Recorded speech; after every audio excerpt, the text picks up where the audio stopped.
j'aimerais bien vous poser une question. Vivre libre dans cette transition du milieu de vie, ça veut dire quoi pour toi? Alors, on aura toute notre propre définition, n'est-ce pas? Pour moi, c'est écouter mon cœur, prendre soin de mon corps et nourrir mon esprit, tout en faisant confiance à la vie, en étant en communion avec ce plus grand que moi, à l'intérieur de moi, pour vivre aligné avec qui je suis profondément, en travaillant à me libérer des contraintes extérieures, des attentes des autres, en me libérant de mes croyances limitantes et de mes peurs.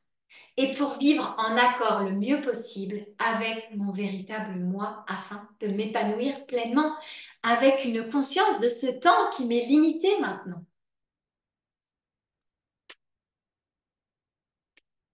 Alors, on est bien d'accord, cette définition, ça reste une définition, c'est quelque chose d'idéal vers quoi j'essaie de tendre. Mais c'est pas un long fleuve tranquille tout ça, hein. Et c'est pas sans émotion, c'est pas sans challenge en fait qu'on arrive à se réaliser, bien au contraire. Et j'ai envie de dire que ce sont ces moments challenging qui sont les plus porteurs de liberté. Et je vais t'expliquer pourquoi. Donc, avant de te partager mes petites pépites, pour que tu fasses ta propre définition de ce qu'est vivre libre, il faut absolument que tu aies conscience de ce processus qui s'opère en toi et que j'ai découvert en arrivant au Portugal il y a 3 ans. À ce moment-là, moi, je me suis retournée sur mon chemin et je me suis rendu compte, grâce à mes lunettes de cœur, que ma psychothérapeute m'a offert, eh bien, en fait, je me suis rendu compte de tous les cadeaux que la vie m'avait mis sur mon chemin pour vivre ce qui se présente à moi avec du recul, en prenant ma responsabilité et en faisant des choix en conscience pour devenir qui je suis aujourd'hui. Alors, encore une fois, inutile de dire que tous ces cadeaux, en fait, moi, je ne les ai pas considérés comme des cadeaux au début, hein, mais c'était plutôt des épreuves qui étaient vraiment pas faciles à vivre. Et en prenant conscience, en fait, que la vie m'avait mis sur mon chemin exactement ce dont j'avais besoin, au moment où j'en avais besoin, eh bien, je me suis rendu compte que particulièrement depuis ces 3 dernières années, j'avais expérimenté de nombreux bouleversements et changements dans ma vie hautement inconfortable. Du coup, je me suis demandé, mais qu'est-ce qui m'est arrivé depuis ces 3 dernières années, tout ce qui se toque à ma porte là, et qui n'arrête pas de bam, bam, bam, de frapper et de m'ébranler, ça vient d'où en fait? Et un jour, j'étais chez mes parents. Mon papa, il a 88 ans. Il est atteint d'une maladie dégénérative du cerveau qui est la maladie de Corder-Lewis. Et puis, il doit faire des exercices de lecture pour entraîner ses neurones, en fait. Et là, il était en train de lire un livre. En fait, on lit à haute voix de temps en temps euh, pour s'entraîner. Et là, il était en train de lire Un voyage vers soi. Jung, Un voyage vers soi. Je ne sais pas si ça vous parle. C'est Frédéric Lenoir qui a écrit ce livre. Alors, au début, j'ai jeté un coup d'œil. Bon, je l'ai fait pour être avec lui, en fait, pour partager ce moment, être un peu l'entraîner. Et puis, je me suis dit, bon, alors ce livre, c'est pas fait pour moi, hein. Un bouquin gros comme ça, moi, je suis plutôt du type à lire des petits livres. Et puis, en plus, Jung, je me suis dit, mais je suis pas assez intelligente pour lire ce livre. Et puis, j'ai quand même pris le temps avec mon papa de lire. Et je me suis rendu compte, waouh, ce livre, il a quelque chose à m'apprendre. Et du coup, mon papa, eh ben, il m'a offert ce livre et je l'ai encore avec moi et je l'ai fini, je l'ai lu ce livre. Et ça a été pour moi une véritable découverte. Pourquoi? Parce que grâce à lui, à Carl Gustav Jung, qui est mort en 1961, il est né en 1875, c'était un médecin psychiatre suisse. Et en fait, j'ai compris ce que j'avais vécu et ce que je vis encore aujourd'hui. Parce que lui, il a donné un nom, il a créé, il a identifié, on va dire, un processus qu'il a intitulé l'individuation. Alors, c'est un processus qui est naturel, qui est pas décidé et qui va se passer quoi qu'il en soit, que tu le veuilles ou non. Quelque part, ça m'a rassurée, en fait, de voir que finalement, tout le monde allait passer par là, d'une façon ou d'une autre. Et je me suis rendu compte que plus on était au courant de ce processus et plus on est en mesure de s'y préparer. d'y répondre avec intelligence et sagesse. Et dans ce but, je souhaite aujourd'hui te partager de façon très simple et imagée avec des métaphores drôles ces 5 étapes de ce processus d'individuation. La phase numéro 1, eh bien, elle s'appelle la phase d'accommodation. On s'accommode. Depuis qu'on est petit, bébé en fait, on s'accommode. On comprend que pour être aimé, il faut répondre aux attentes des autres. Comme quand on était petit, on comprenait que si on mangeait proprement, eh bien, notre maman, elle était contente avec nous.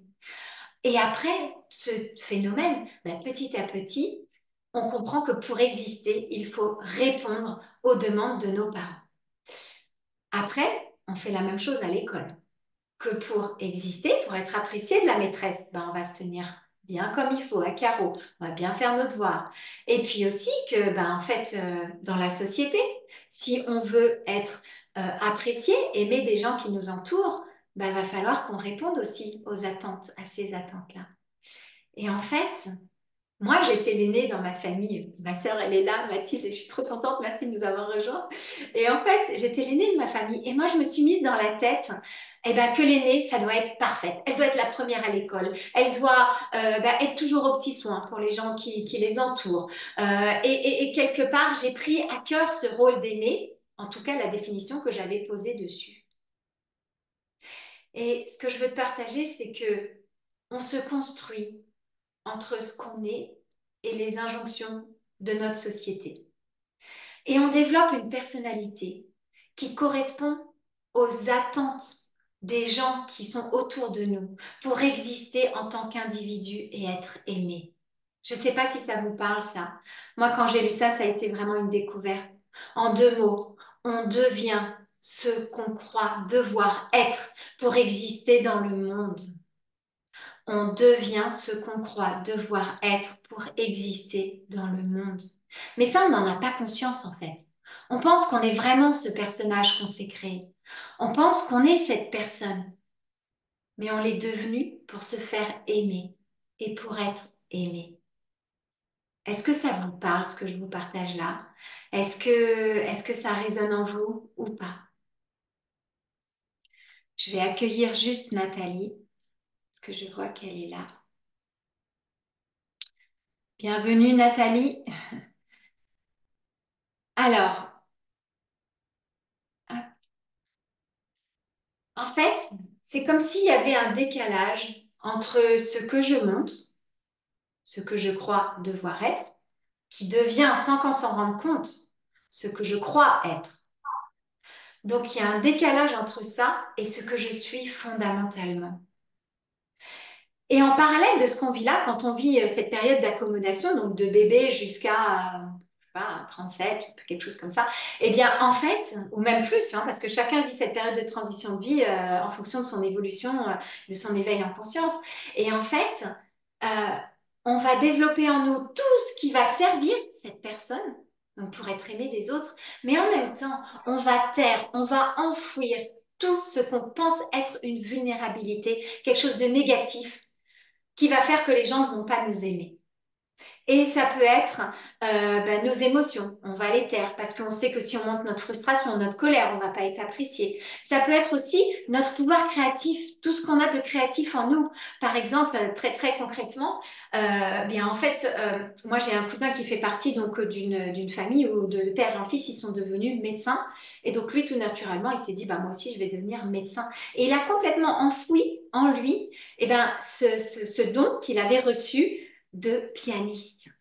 Il l'a complètement enfoui parce qu'il s'est dit, moi, je ne peux pas m'autoriser à être un pianiste même si c'est ma passion, parce que toute ma famille, ils sont de père en fils, eh bien, médecins. Donc, moi aussi, je vais devenir médecin. Et donc, en fait, on va taire tout ce qu'on croit être vulnérable pour être aimé. Et ça, c'est tout ce qui se passe en général pendant la première partie de notre existence. Il y a souvent un élément déclencheur, plus ou moins important, qui va faire te prendre conscience de cette première étape d'individuation. Pour moi, l'élément déclencheur d'un point de vue professionnel, encore une fois, il ne faut pas oublier, là, il y a les 7 domaines de notre vie. Pour moi, d'un point de vue pro, ça a eu lieu il y a à peu près 6 ans, à l'issue d'un accident de voiture qui a été un vrai choc pour moi. Et là, je me suis rendu compte que j'étais dans une compulsion dans une croyance erronée que je ne pouvais exister au monde que dans cette relation d'aide, que en aidant les gens qui sont autour de nous, autour de moi, pardon. Et c'est clairement le syndrome du sauveur. Je ne sais pas si ça vous parle, si vous avez déjà entendu parler de ça. Mettre en priorité les besoins des vôtres et mettre à la fin, en fait, mes propres besoins, parce que j'imaginais que c'était comme ça, que j'allais être aimée, que j'allais trouver ma place dans ce monde et quelque part que je donnais du sens à mon existence. Et jusqu'à un certain point, ça fonctionnait bien. Mais grâce à cet accident, quelque part, j'ai pris conscience que bah, ça fonctionnait de moins en moins bien, en tout cas à l'intérieur de moi. D'un point de vue extérieur, je remplissais toutes les cases, surtout d'un point de vue professionnel. Et petit à petit, ben, mon corps, suite à cet accident, m'a fait prendre conscience de ses limites. Et j'étais complètement hors sol, complètement déconnectée de moi, à un point de ne plus savoir ce que je voulais pour moi, en fait. Quand on me demandait, qu'est-ce que tu veux faire aujourd'hui, Hello? Oh, comme tu veux, ça m'est égal. Tu veux manger quoi ce soir, Hello? Fais-toi plaisir, moi, tout me convient. Je sais pas si ça vous parle, ce genre de réponse, mais moi, j'ai beaucoup été là-dedans, en pensant que j'avais un grand cœur et que du coup, bah oui, c'était vraiment ma croyance erronée que j'allais être aimée en adoptant ce genre d'attitude, en fait. Sur ce, je vais passer à l'étape numéro 2. Je l'ai nommée la phase de découverte repoussée. En fait, on se rend compte que ce qui nous a servi, et a réussi, ce qui nous a réussi en fait jusqu'à présent, ce personnage qu'on s'est créé pour répondre aux attentes des autres, et bien petit à petit, il ne convient plus. C'est un peu comme si tu te rendais compte que jusqu'à présent, tu avais couru ta vie avec les baskets de quelqu'un d'autre. Que toi, tu adores les baskets rose fluo, mais finalement, tu te rends compte que tu portes des baskets rose pâle, tu sais, celles qui vont avec tout, puis qu'on voit absolument pas, qui sont toutes discrètes. Et tu aimes faire du jogging, mais en fait, ces baskets, elles sont faites pour marcher dans les rues. Bref, au début, on ressent que certaines choses ne nous correspondent plus. Mais on pense qu'on n'a pas d'autre option. On a un déni, en fait, de la situation parce qu'on ne comprend pas. Et du coup, on va continuer comme avant. Parce qu'on ne comprend pas, mais aussi parce que c'est plus confort. Et après tout, c'est la chose qu'on sait faire. Moi, j'ai toujours été comme ça. Alors oui, je ressens certaines peurs, je ressens que ben, j'ai certaines limitations qui m'empêchent d'avancer, mais finalement, ben, je vais continuer comme ça, hein. Ça me fait penser notamment au nombre de collègues dans mon existence professionnelle où j'ai entendu, oh là là, ils arrêtaient pas de se plaindre de leur job, mais quand je les ai retrouvés 50, 10 ans après, ils étaient toujours dans ce job. Et c'est OK, chacun avance comme il peut avec ce qu'il est, avec son niveau d'intelligence, de conscience, avec son expérience de la vie. Mais voilà, en fait, c'est un petit peu comme si, euh, en fait, comment dire, on veut s'accommoder, on veut rester dans le moule, en fait. Et alors moi, je vais te partager comment j'ai vécu ce moment de ma vie professionnelle, ce moment de l'individuation. Donc, ce fameux accident de voiture à Dubaï, il m'a fait prendre conscience à ce moment-là que j'étais dans les prémices d'un burn-out. J'étais vraiment au bord du burn-out émotionnel, professionnel, physique, à force de trop être dans cette relation d'aide et de tout donner et de donner toujours plus. À force de pas vouloir voir cette réalité en face, alors que la vie, plusieurs fois, en fait, m'avait mis des warnings sur mon chemin. C'est vraiment cet accident de voiture, ce choc physique qui m'a fait prendre conscience de ça. Avant, je n'avais pas vu tous ces petits clignotants qui étaient là sur mon tableau de bord.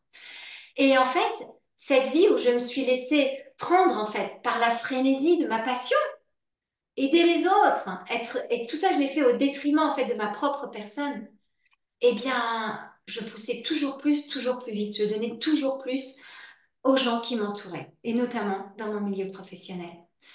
Et c'était pour moi bien plus confortable finalement, même si je voyais que j'étais à un niveau d'épuisement assez important, de rester dans cet état-là plutôt que de tout remettre en cause.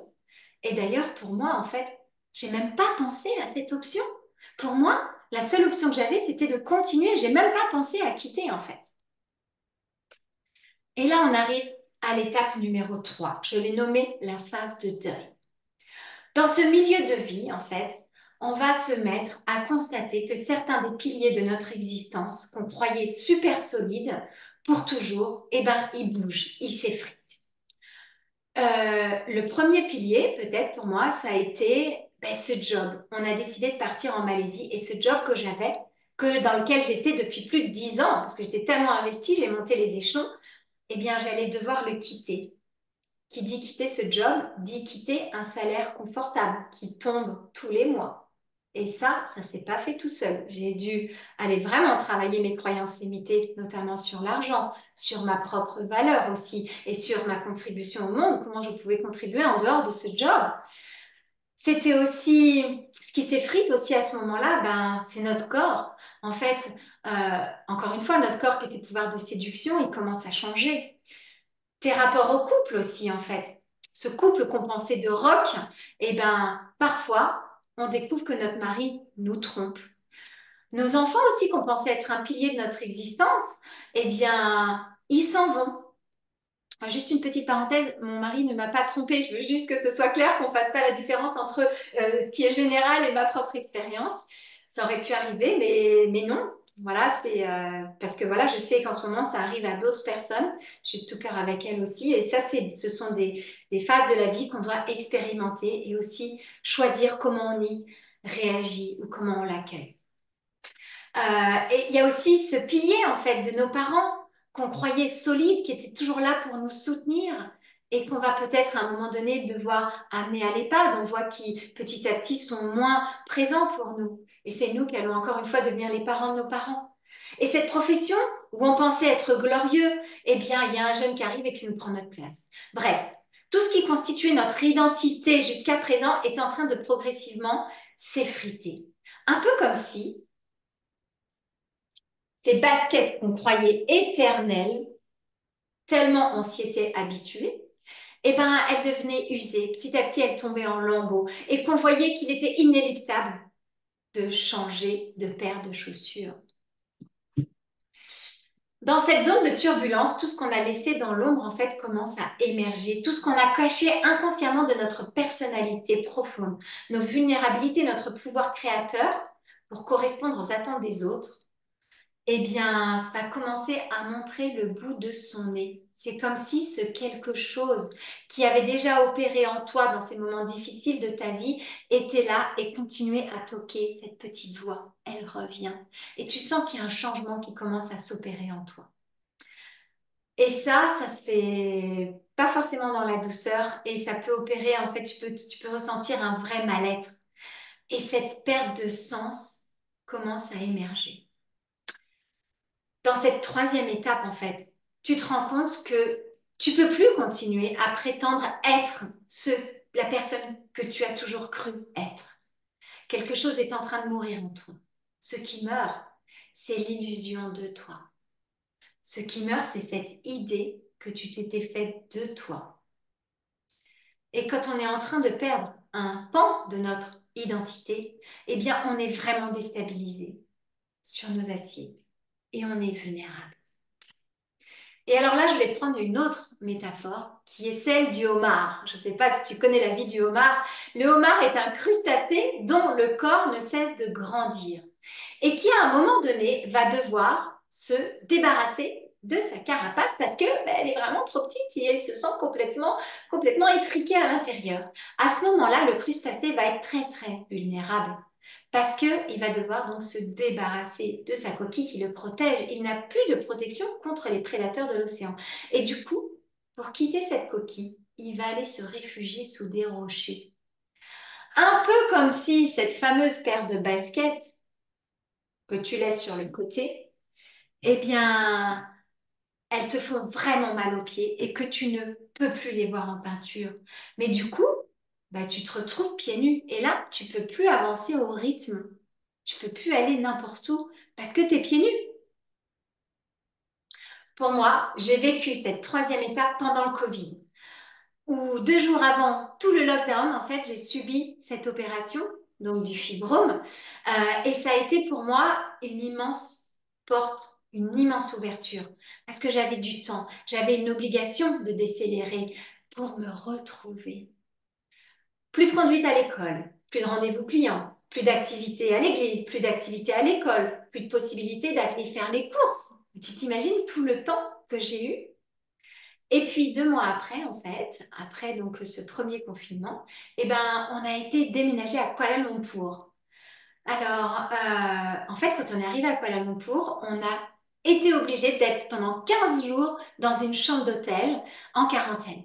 Et en fait, ce moment-là a été pour moi, eh bien, un moment pour me retrouver. Ça a été un moment de réflexion pour me poser.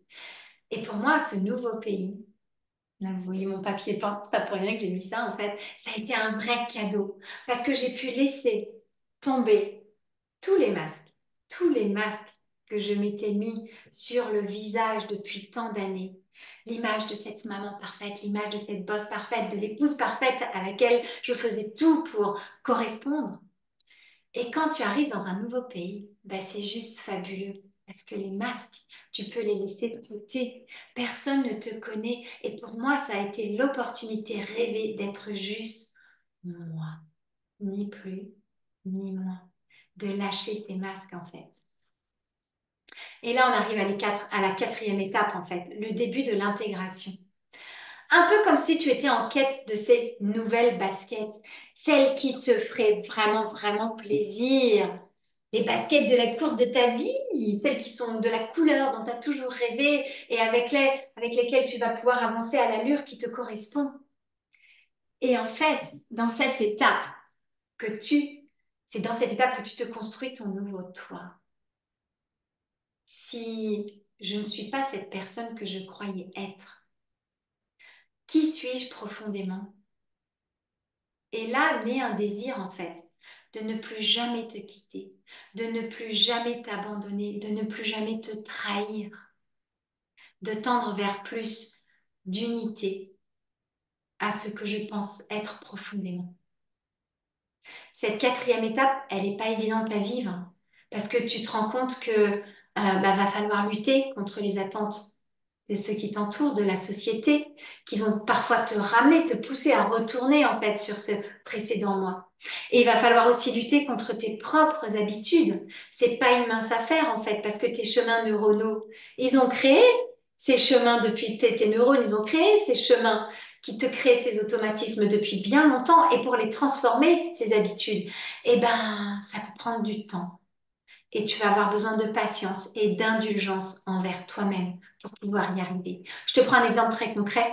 Il y a un an à peu près, on était invité à un barbecue et là, on me demande, ah, est-ce que tu veux une bière? Non, merci. Est-ce que tu veux du vin blanc? Non, merci. Qu'est-ce que tu veux boire? De l'eau. Ah bon, de l'eau, c'est tout?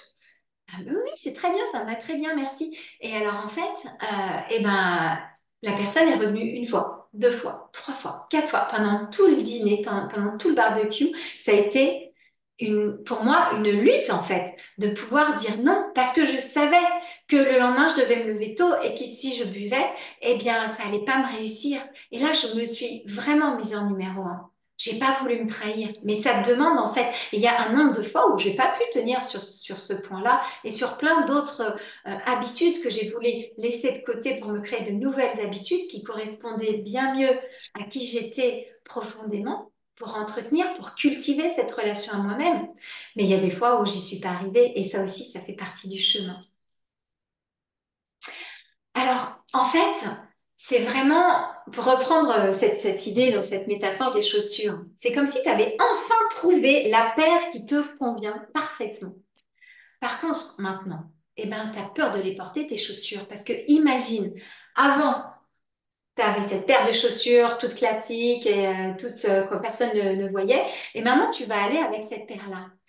Donc déjà, il faut que tu prennes le temps de les essayer pour toi, de t'y habituer à ces chaussures. Et parce que sinon, tu vas vite te recevoir les claques ou les commentaires des uns et des autres qui probablement vont t'ébranler et peut-être, eh bien, te couper dans ton élan de vouloir avancer dans cette transition de vie. Et du coup, en fait, au début, tu as besoin de te les approprier. Tu vas les mettre chez toi, juste une fois de temps en temps, tes chaussures. Et puis, petit à petit, bah, tu vas ouvrir la porte de ton chez toi. Et puis, tu vas les mettre dans la rue. Et c'est en fait toute cette transition d'intégration que tu vas faire petit à petit dans cette quatrième étape. Et tes peurs, petit à petit, donc la peur d'entendre jaser sur toi, la peur des commentaires, des critiques. On va dire, putain, mais hello, c'est quoi cette démarche-là? C'est quoi ce nouveau style avec ces chaussures qui sont rose fluo?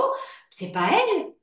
En fait, ce que les gens savent pas, c'est que si, en fait, tu as trouvé ton fil d'or intérieur pour te créer la vie qui te ressemble, tu as enfin trouvé qui tu étais au plus profond de toi. Et ça, il faut un temps d'ajustement aussi pour les gens de l'extérieur, pour qu'ils s'adaptent, s'ajustent, qu'ils accueillent ce nouveau toi. Pour moi, ce nouveau pays, la Malaisie, en fait, c'est là où j'avais eu le temps de réfléchir, mais quand même, la vie, elle revenait. Qu'attends-tu de moi? C'était vraiment la question que je me posais. Madame la vie, qu'attends-tu de moi? Et en fait, je me suis demandé, mais qu'est-ce que je fais là, en fait? En plein lockdown, à 12 heures de vol de mon pays d'origine, dans un endroit où ils sont encore en lockdown, alors que tout le reste du monde a repris une vie normale. Bref, j'étais au milieu de mes petits singes, des oiseaux tout bleus, tout jaunes, qui me portaient compagnie pendant mes marches comme ça, parce que ça, c'était quand même quelque chose de privilégié. On pouvait marcher dans la nature. Et en fait, je peux te dire que j'ai souvent pleuré sur ce chemin. J'ai même crié de rage, de colère, parce que je comprenais pas ce qui m'arrivait. Et en vivant cette épreuve, eh bien, sur ces chemins où il y avait pratiquement personne autour de moi, je me suis reconnectée à une expérience christique que j'ai eue à l'âge de 12 ans, qui m'a permis en fait de me relier à ce plus grand que moi autour de moi. Et ces dernières années, j'avais délaissé cette relation avec Jésus qui est mon guide. Et petit à petit, finalement, cette expérience de vie m'a permis de reconnecter avec ça. Et c'est ça aussi, là, quelque part, la transition de ce milieu de vie, c'est là où tu expérimentes une vie spirituelle plus ancrée, plus présente dans ta vie.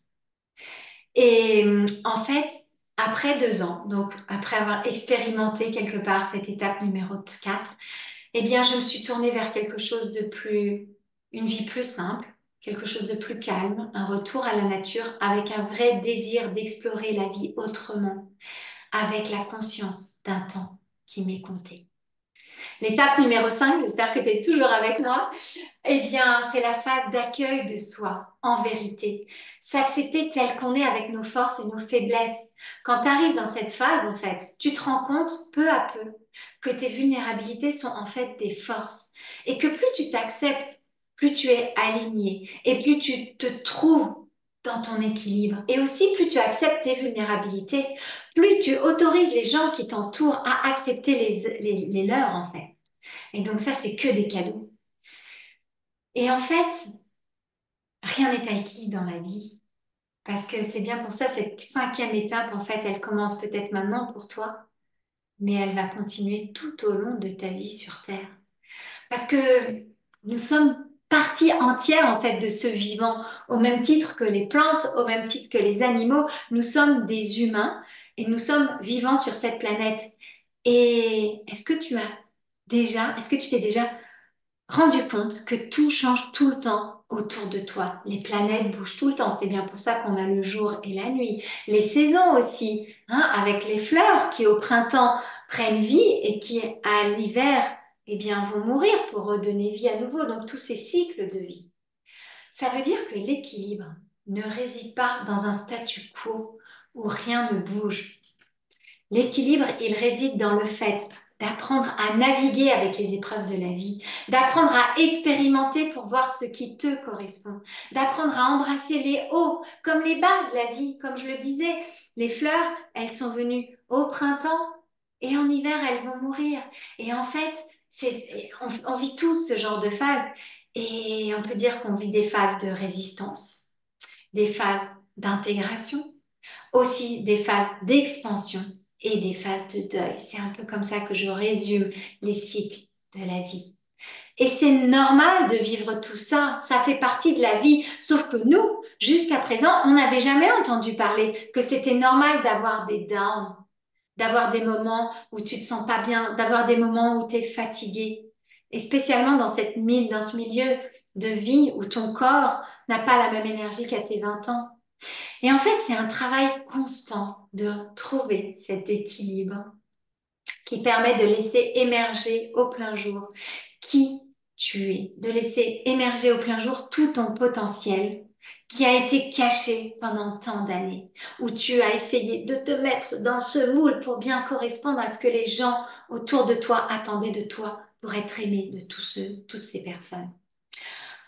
Pour moi, aujourd'hui, mon travail de coach, en fait, me permet de continuer ce travail sur moi-même parce que, en fait, accueillir au grand jour mes vulnérabilités, eh bien, je permets à toutes les personnes qui me rejoignent, eh bien, d'accueillir leurs propres vulnérabilités et elles en feront de même avec leur famille après. C'est un petit peu comme si je partageais ma lumière et que après ces mêmes personnes, en recevant ma lumière, vont découvrir leur propre lumière et vont aussi pouvoir la partager aux gens qui sont autour d'eux. Et donc, j'apprends à embrasser ce que la vie me présente en expérimentant, en testant, parfois pas sans douleur, parfois avec manque d'humilité, parfois avec manque de foi en la vie. Mais j'apprends et je continue avec ma psychologue, avec mes coachs, avec mes coachs, avec aussi ma famille et aussi tous les gens qui m'entourent, comme ma boulangère, comme Samba, ce sans domicile fixe qui vit au rond-point de Murche. Toutes les personnes qui sont sur mon chemin, elles m'aident à découvrir ma véritable nature. Et Jung disait, on ne peut voir la lumière sans l'ombre, on ne peut percevoir le silence sans le bruit, et on ne peut atteindre la sagesse sans la folie. Ce n'est pas en regardant la lumière qu'on va devenir lumineux, mais bien en plongeant dans notre obscurité. Cette période de milieu de vie, c'est un point de charnière entre une première moitié de vie où tout a été porté vers l'extérieur et un mouvement intérieur de reconnexion à cette dimension de ton toi que tu avais complètement oublié depuis tant d'années en souhaitant faire tout ce que tu pouvais pour être aimé des autres. Et c'est en ça que cette transition, en fait, a une dimension spirituelle certaine. Notre essence est en train de pousser pour nous dire, regarde qui tu es véritablement, regarde le trésor que tu es pour ce monde. Et c'est en vivant ces 5 étapes, et ce, dès le début, qu'on expérimente en fait notre vraie liberté.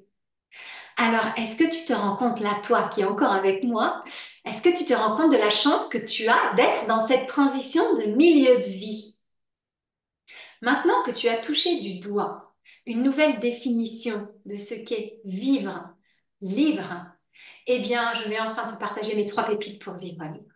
La pépite numéro 1, développer ta capacité de vivre dans le moment présent. Et pour ça, vivre dans le moment présent, c'est ici et maintenant. Le passé n'existe plus, le futur n'existe pas encore. Pour créer ta réalité, c'est maintenant que ça se passe, avec ce que tu vis là. Et vivre le moment présent, ça peut être des choses toutes simples. Quand tu goûtes un fruit, par exemple, eh bien de prendre le temps de toucher sa texture, sa peau, de le sentir. Et quand tu vas l'ouvrir pour le manger, de prendre le temps de le déguster. Quand tu vis ça tous les jours, avec ta nourriture, avec ce que tu mets dans ton corps, dans ton cœur et dans ton esprit, que tu prends le temps, en fait, d'accueillir ça, eh bien c'est là où tu vis pleinement le moment présent.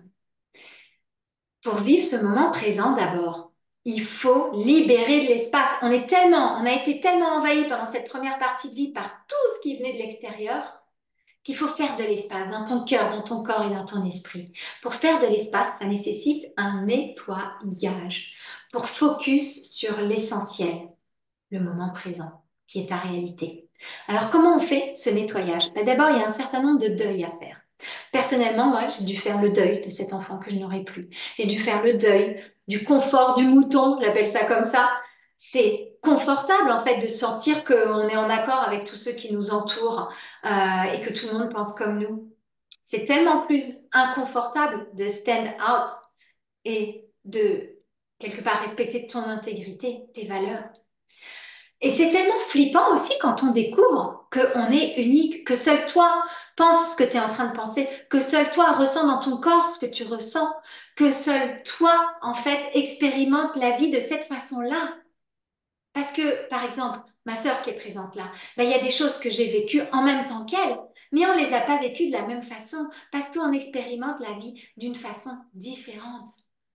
Et, Et donc ça, en fait, au début, quand on en prend conscience, c'est super flippant parce qu'on se sent tellement seul. Moi, c'est ce que j'ai vécu en tout cas. Quand j'ai découvert ça, il y avait un côté waouh, mais aussi un côté tellement qui me faisait peur d'être seule en fait. C'était vraiment assez spécial. Je sais pas si tu ressens ça, tu pourras nous partager dans le chat, mais et aussi comme je disais tout à l'heure, bah, le deuil d'un salaire bien confortable pour moi dans cette transition d'un point de vue carrière. Quitter aussi l'autoroute. En fait, tes parents, la société t'a tracé une route toute faite pour toi. Moi, j'ai une amie, quand son fils est né, une amie américaine, eh bien, elle savait qu'elle allait le mettre dans telle nurserie, ensuite dans telle école maternelle, et ensuite dans tel collège, dans tel lycée, parce qu'il fallait absolument qu'il arrive à faire telle université pour intégrer tel réseau, pour pouvoir être heureux dans sa vie. Waouh! Quand j'ai appris ça, en gros, c'est vraiment ça l'autoroute. Tes parents, la société, parfois te tracent une route toute tracée. Et c'est facile, t'es dedans, t'as tes repères, tout roule comme sur des roulettes sur ton autoroute, tu peux aller et foncer à grande vitesse. Et en fait, eh ben, à un moment donné, il faut faire le deuil de cette autoroute et prendre ton courage à deux mains pour entrer sur ce petit chemin de montagne. Ça peut être un chemin escarpé. Parfois, tu vas te tromper de route, tu vas devoir rebrousser chemin. Quelquefois, ça va monter, tu sais, ces chemins de montagne. Et puis, quelquefois, ça va descendre. Mettre un peu les montagnes russes. Et ça, c'est faire un deuil, faire le deuil du confort de l'autoroute pour pouvoir pleinement embrasser et se mettre en chemin pour te trouver. Le deuil aussi, ça va être bah, toutes ces petites morts, en fait, toutes ces petites déceptions, grandes déceptions, toutes ces erreurs, comment dire, ces rendez-vous manqués avec la vie.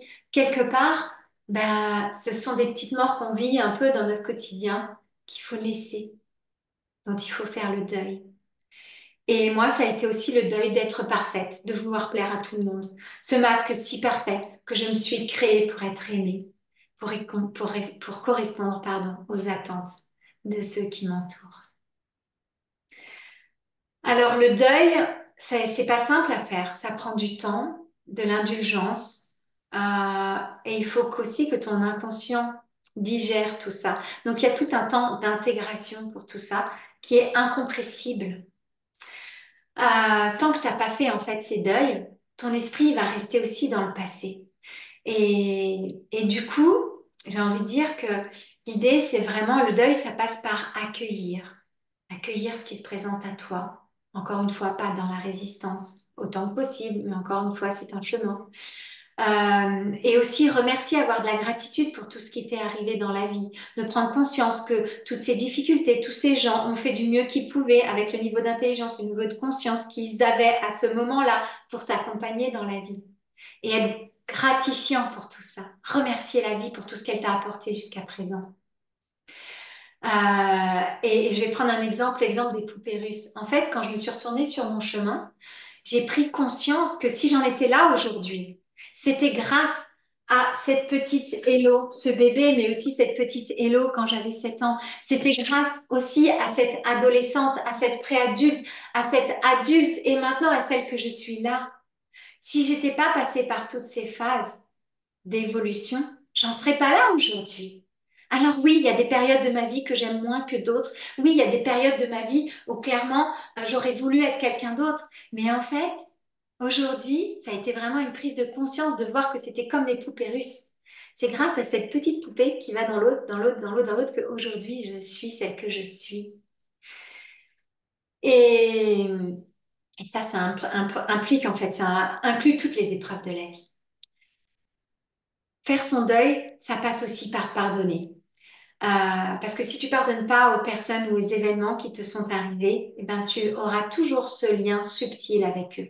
Donc, à un moment donné, pour pouvoir te détacher et vraiment couper ce lien qui est négatif pour toi, eh bien, il faut pardonner. Ça peut prendre beaucoup de temps.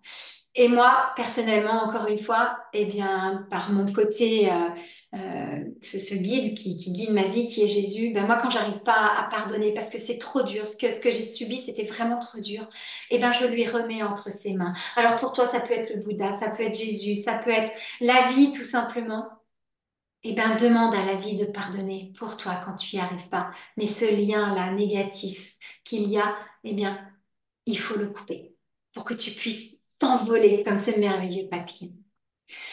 Alors, ces deuils, ils sont essentiels pour lâcher prise, en fait. Parce que tu vas lâcher prise avec le passé. Tu vas lâcher prise avec ce que tu aurais souhaité réaliser. Tu vas lâcher prise avec tes frustrations, avec tes désillusions, avec tes regrets. Donc voilà, toute cette période de deuil pour pouvoir être pleinement dans le moment présent et te créer ta réalité. La pépite numéro 2, j'avance, c'est cultiver ta foi. En fait, s'en remettre à ce plus grand que toi. La foi vers l'inconnu, la foi vers la confiance en fait en la vie. Ça, c'est ma petite maman qui me dit toujours, Hello, fais confiance à la vie. Et elle a tellement raison, tellement raison. Hein, respire, le plan est toujours parfait. Ça, c'est Maud Anouka, je crois. Peut-être que je fais une erreur dans son nom de famille, mais qui a écrit ce livre, Respire, le plan est toujours parfait. Avoir la foi, c'est aussi sortir de cette volonté de toujours vouloir contrôler. Et du coup, quand tu as la foi, tu vas être plus dans la maîtrise, un peu comme ce cuistot, ce grand chef cuistot qui va savoir faire un plat avec ce qu'il a sous la main, en fait. Il va lâcher prise sur la recette qu'il avait au départ. Si les fruits du marché ne correspondent pas à ce qu'il avait prévu, eh bien, il va pouvoir compter sur ses connaissances, sur son expérience, sur son savoir-faire pour pouvoir justement embrasser pleinement ce qui se présente à lui. Et ce plat-là qui va créer comme ça, avec cette belle énergie, sera bien meilleur que celui qui va créer dans la colère et la contraction. Hmm. Avoir la foi, c'est croire en quelque chose que tu ne vois pas, mais tu ressens au plus profond de toi. Et ça, c'est mon fils de 17 ans qui m'a partagé ça. Pour moi, c'est très émotionnel parce que je suis la seule dans ma famille proche, en fait, à avoir cette connexion avec mon guide. Et du coup, quand il m'a partagé ça, je me suis dit, mais il faut que je partage ça avec mon audience. La foi, c'est croire en quelque chose que tu ne vois pas, mais que tu ressens au plus profond de toi. Croire sans voir, sans tout comprendre, faire confiance avec humilité. Parce que notre intelligence humaine, elle est bien trop limitée par rapport à l'intelligence de la vie pour comprendre tout ce qui se passe autour de nous. Pour ma part, ma foi, c'est le cœur de ma joie. Je la cultive jour après jour, avec mon sourire, avec mes rires, et j'essaie d'avoir le plus de plaisir possible dans chacune des tâches du quotidien. Et on en revient à ce moment présent. Fais tout ce que tu fais en étant pleinement consciente, en étant présente, en y mettant de la joie.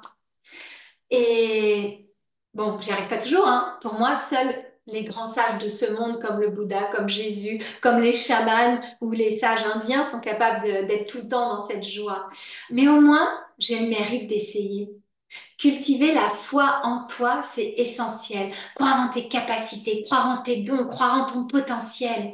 Et ça demande de la patience, ça demande du travail sur toi pour les retrouver, tous ces dons qui ont été enfouis pendant toute cette première partie de ta vie, depuis trop longtemps. Et il faut aussi du courage pour pouvoir les partager et oser dire qui tu es vraiment aujourd'hui, profondément. La pépite numéro 3, c'est de te mettre en numéro un dans ta vie. Te mettre toi en numéro un. Tu sais, comme ce masque à oxygène, le pilote, souvent, il te dit, les mamans, vous mettez votre masque à oxygène sur vous d'abord avant de le mettre à vos enfants. Pourquoi? Parce que c'est essentiel. Tu es la personne qui compte le plus au monde pour toi. Est-ce que tu t'en étais rendu compte? C'est ton socle intérieur, en fait, qui va être, qui va te permettre, en fait, d'être disponible après pour ceux qui t'entourent. On pourrait dire que c'est la paix pour moi afin d'être présente aux autres, d'être dans une démarche de paix et d'ouverture vers les autres. Mais ça passe par moi d'abord. Et donc se mettre en numéro un, euh, eh bien, avec la découverte de ce nouveau moi, où tu as l'opportunité de te libérer des attentes sociétales, de te reconnecter avec tes besoins, ta valeur, ta véritable essence. Et en fait, pour pouvoir faire ça, eh bien, il faut que tu prennes soin de toi. Il faut que tu remettes ta couronne sur ta tête, comme me dit ma psychothérapeute Sylvie. Il faut que tu redeviennes reine dans ton royaume intérieur, que tu reprennes possession de cette télécommande de ta vie. Comment tu redeviens reine dans ton royaume intérieur? Eh bien, tu vas prioriser ton bien-être mental, émotionnel et physique. Ça inclut des pratiques de self-care comme la méditation, une alimentation aussi équilibrée et de l'exercice, des moments de détente. Est-ce que tu t'es rendu compte que parfois tu es hyper exigeante avec toi-même et que ta meilleure amie, tu la traiterais jamais comme tu te traites? Est-ce que tu as conscience de cette petite voix qui quelquefois te dit, putain, mais t'es tellement nulle, Hello, pourquoi t'as fait ça? Mais apprends à te traiter avec douceur, avec indulgence. C'est un long travail parce qu'encore une fois, on a été tellement dépendant du regard des autres, de ce que pensaient les autres de nous, que petit à petit, on s'est traité comme ça. On s'est traité avec un manque d'indulgence pour faire tout ce qu'on pouvait pour y correspondre. Et donc, ça demande du chemin. Et moi, l'exercice que je te propose là, c'est chaque matin de te regarder dans les yeux, dans ton miroir, et de prendre ce moment de grande inspiration. Tu joins tes mains, namasté, je te vois, hello, je te vois. Et là, tu te regardes dans les yeux. Tu sais que les yeux, c'est ton âme en fait. C'est être en contact avec ton âme, avec ton moi profond. Et ça, si tu fais cette gymnastique, ce petit exercice qui te prend 2 minutes dans ton miroir tous les matins, je peux te dire que ça va changer la façon dont tu vas te parler. Ça va changer la perception que tu as de toi. Namasté, c'est aussi je vois le divin qui est en toi. Nous avons été créés par Dieu. Encore une fois, Dieu, tu y mets ce que tu veux, on a été créés par la vie. Et cette magie de la vie, elle est en toi. Donc, prends ce moment de petite introspection qui te prend 2 minutes, où tu te regardes dans les yeux et avec un grand sourire, tu dis Hello, je te vois. Tu peux même te prendre un petit prénom. Prends ce temps-là aussi, c'est mon deuxième partage pour toi, ma deuxième clé. Crée-toi un petit prénom pour toi. Moi, je m'appelle Hello, mon amour. Hello, mon soleil. Parce que c'est comme ça, en quelque part, tout ce qui te répète dans ta vie, c'est comme ça que ça s'ancre en toi et ça va petit à petit devenir ta réalité. Aussi, se mettre en numéro un dans sa vie, ça veut dire harmoniser les différentes sphères de ta vie, trouver un équilibre entre ta vie pro, ta vie familiale, ta vie personnelle, ne t'oublie pas. Hein? À un moment donné, moi, je pensais que j'avais du temps et dès que j'avais du temps, je bossais en fait. Et pour moi, bosser, c'était prendre du temps pour moi.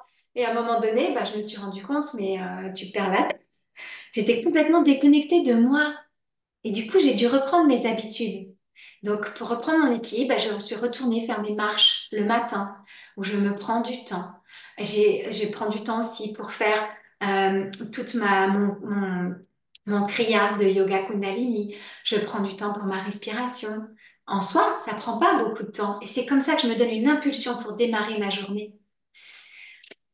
Prendre soin de toi et te mettre en numéro un, c'est aussi, comme je disais, intégrer la spiritualité au quotidien, se relier à plus grand que soi, incorporer des pratiques spirituelles dans ta routine quotidienne, comme les prières, la méditation, et aussi avoir des moments de gratitude. Merci la vie pour tout ce que tu mets sur mon chemin. Encore une fois, ça demande de l'exercice parce que quand on vit des épreuves, on se dit, mais qu'est-ce que la vie veut me faire comprendre là? C'est censé être un cadeau cette épreuve, mais moi je ne le vois pas le cadeau là. Pour moi, je suis dans la souffrance et dans la résistance et j'y arrive pas.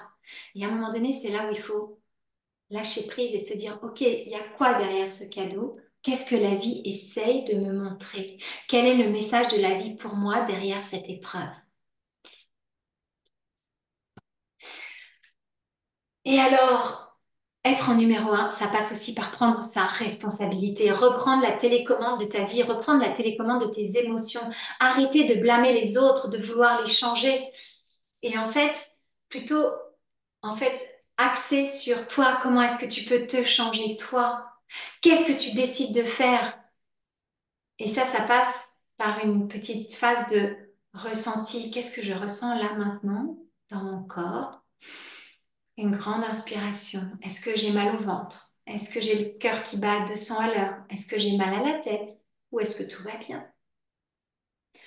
Ça passe aussi de comment tu te ressens, comment tu accueilles en fait ce qui se présente à toi. Est-ce que ça fait du sens pour toi, ce que tu t'apprêtes à dire ou à faire? Est-ce que c'est bon pour toi, ce que tu t'apprêtes à dire ou à faire? Et est-ce que ce choix-là, ça va te mettre en énergie? Donc, ta façon d'intervenir dans une discussion, par exemple, lors d'un dîner ou autre, est-ce que ça fait du sens pour toi ce que tu t'apprêtes à dire ou à faire? Et du coup, tu peux réfléchir, faire le choix de comment, quand tu vas le dire ou comment, quand tu vas agir. Et ça, ensuite, il faut l'expérimenter, il faut le tester, il faut l'ajuster jusqu'à ce que ce soit aligné avec ton toi intérieur. Et ça prend du temps. Et parfois, on va se tromper. Et parfois, on va tomber. Et on va pouvoir se relever et continuer notre chemin parce que ça fait partie de la vie. Et tout ça, en fait, eh bien, la dernière chose que je t'inviterai à faire pour cultiver, te mettre en numéro un, c'est vraiment prendre soin de l'estime de toi. Et pour faire ça, je te partage un petit rituel, le rituel de la lettre. Je t'invite chaque fin de semaine à t'écrire une lettre. Hello mon amour, je suis tellement heureuse de te retrouver en cette fin de semaine, de faire le point avec toi et d'écrire. Parce que l'écriture, c'est ça qui agit sur notre inconscient et qui laisse la possibilité de s'imprégner de toutes ces expériences. Et on vit donc des temps de résistance, des temps de contraction, mais aussi on vit des temps d'expansion. Et à un moment donné, quand on a vécu un temps d'expansion, qui peuvent être des temps souvent de joie, de révélation, il faut un temps d'intégration. Et pour ça, il faut prendre le temps et écrire, ça permet d'intégrer. Voilà, ben, je pense que j'ai fait le tour et donc du coup, ben, tout ça, ça pose aussi l'importance de l'indulgence, l'indulgence envers toi et envers ceux qui t'entourent. Parce que encore une fois, toi, tu es peut-être sur ce chemin d'éveil. Si tu es là, c'est pas pour rien. Mais par contre, ton compagnon, tes enfants, ben, ils ont pas forcément demandé de vivre tous ces changements. En tout cas, pas maintenant. Et donc du coup, avoir de l'indulgence, de l'empathie pour eux et aussi pour toi. Et tu l'auras compris après cette conférence, être libre, c'est un peu comme le bonheur en fait. C'est un état d'esprit, c'est une quête en continu. Ce n'est pas une destination finale, mais c'est un chemin que l'on parcourt jusqu'à la fin de notre vie. Et là, je te partagerai ma dernière image parce que c'est celle que j'ai choisie pour le sommet et c'est pas pour rien. Parce que c'est ça que je souhaite pour toi au travers de cette conférence, au travers de ce sommet, que tu deviennes cet élan, que tu deviennes cette femme où on sent qu'il y a de la douceur, on sent qu'elle est ancrée, mais on sent en même temps qu'elle est en mouvement et qu'elle est prête à embrasser pleinement, elle avance vers la lumière. Et voilà, j'ai trouvé que ce visuel représentait tellement, en tout cas, ma façon de voir cette transition de vie, cette transition du milieu de vie. Et moi, je suis très, très, très heureuse d'être là aujourd'hui pour avoir pu partager toutes mes pépites et pour pouvoir aussi, bah, grâce à toi, pouvoir les répandre un peu partout. Donc voilà, alors maintenant ce que je voulais te partager aussi, c'est bah, comment est-ce que tu peux rester connecté avec moi. Maintenant tu dois le savoir un petit peu par tous les courriers que tu as reçus. Donc j'ai mon site internet, j'ai aussi mon compte Instagram, ma chaîne YouTube. Et puis surtout, bah, tu peux prendre ton rendez-vous pour une session de coaching avec moi. Ce sera une vraie session de coaching où tu vas repartir, tu vas arriver déjà avec ton intention. Et tu vas me dire avec quoi tu as besoin de repartir dans ton backpack à la fin de cette session pour pouvoir vivre plus sereinement les challenges qui se présentent à toi. Donc, c'est vraiment une heure qui t'est entièrement consacrée.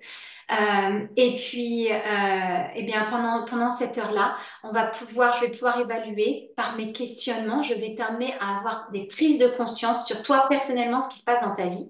Parce que tout ce qu'on s'est partagé là, moi j'ai beaucoup partagé sur moi, mais ça reste des généralités et il n'y a rien de plus puissant finalement que bah, de savoir ce qui se passe en nous.